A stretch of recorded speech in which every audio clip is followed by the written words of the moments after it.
अलिबाग तालुक्यातलं सगळ्यात भव्य असं राम मंदिर माझ्या मागे आहे।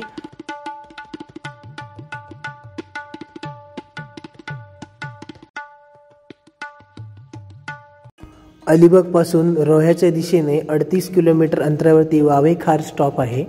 वावेखार स्टॉपमधून डावीकडे 3 किलोमीटर आत गेल्यानंतर काळकाई मातेचे सुंदर असे मंदिर आहे। अलिबाग रोहा रोड इथून आपण आल्यानंतर वावेखार ह्या स्टॉपमधून 3 किलोमीटर आत आल्यानंतर आतमध्ये काळकाई मातेचे सुंदर असे मंदिर आहे, ते आज आपण बघणार आहोत। चला बघूया काळकाई मातेचे मंदिर।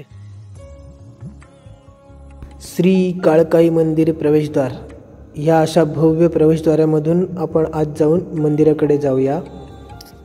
वावेखार स्टॉप पासून ह्या मंदिरापर्यंत येणारा जो रस्ता आहे हा छोटासा घाट आहे आणि या घाटामधून येत असताना पावसाळ्यामध्ये जर इथून आलो तर छोटे धबधबे आणि सुंदर असं निसर्ग आपल्याला पावसाळ्यात बघायला मिळेल। मी जानेवारी महिन्यात ह्या मंदिरात जात आहे। हे बघा आपण मंदिरापर्यंत पोहोचलेलो आहोत आणि समोर ती विहीर आहे आणि आता आपण काळकाई मातेचे दर्शन घेऊया। मुख्य मंदिराच्या बाजूला चक्रकर्णी बाया म्हणून एक छोटंसं मंदिर आहे, त्याचं आपण सर्वप्रथम दर्शन घेऊया। हे भव्य मंदिर 2 मजली आहे। आता आपण वरील बाजूस जाऊन काळकाई मातेचं दर्शन घेऊया। ही मंदिर बंद होण्याची वेळ आहे संध्याकाळी 5:30। आम्ही इकडे दर्शनाला आलो तेव्हा मंदिर बंद व्हायची वेळ जवळ आली होती।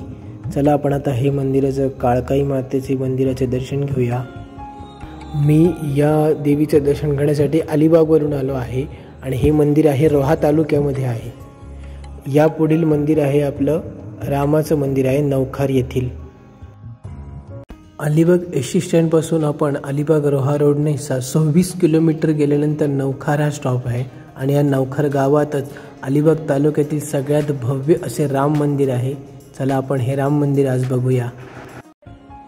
अलिबाग रोहा रोडला नवखार या स्टॉपपासून आत आल्यानंतर अलिबाग तालुक्यातलं सगळ्यात भव्य असं राम मंदिर माझ्या मागे आहे। चला आपण हे कसं आहे राम मंदिर बघूया आणि श्रीरामांचं दर्शन घेऊया। 2020 साली हे नवीन मंदिर गावकऱ्यांनी बांधले। याच ठिकाणी 100 वर्ष जुने असे कौलारू छोटेसे मंदिर होते, परंतु 2020 साली सर्व गावकऱ्यांनी एकत्रित येऊन हे भव्य असे मंदिर बांधले। या मंदिरामधून दिसणाऱ्या गावातली काही घरं आपण इथे बघू शकतो। हे मंदिर बांधायला 2.25 कोटी इतका खर्च आला। आणि आता सर्वप्रथम आपण मंदिराच्या आत जाऊन हनुमंताचे दर्शन घेऊया। याच मंदिराच्या आतमध्ये एक हनुमानाचं मंदिर आहे आणि शिवाजी महाराजांचे 2 छोटे पुतळे या हनुमानाच्या बाजूलाच आहेत।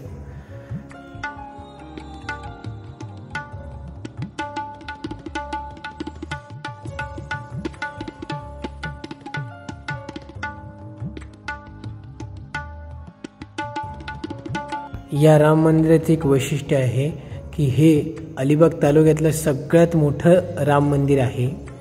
आणि अजून एक वैशिष्ट्य, ह्या ज्या मूर्ती आपल्याला दिसत आहेत राम लक्ष्मण सीता आणि गणपती, या जुन्याच मंदिरातल्या मूर्ती आहेत। त्याच मूर्ती ह्या गावकऱ्यांनी नवीन मंदिरामध्ये स्थापन केल्या आहेत। ह्या मंदिरामध्ये गणपती राम लक्ष्मण सीता यांच्या मागील बाजूस केलेलं LED लाईट्स रात्रीच्या वेळी खूपच सुंदर आणि छान दिसतात आणि आतमध्ये बरीच मोठी मोठी झुंबरं लावलेली आहेत अशा प्रकारची। हे पहिल्या माळ्यावरून कसे दिसते हे मंदिर आपण बघूया।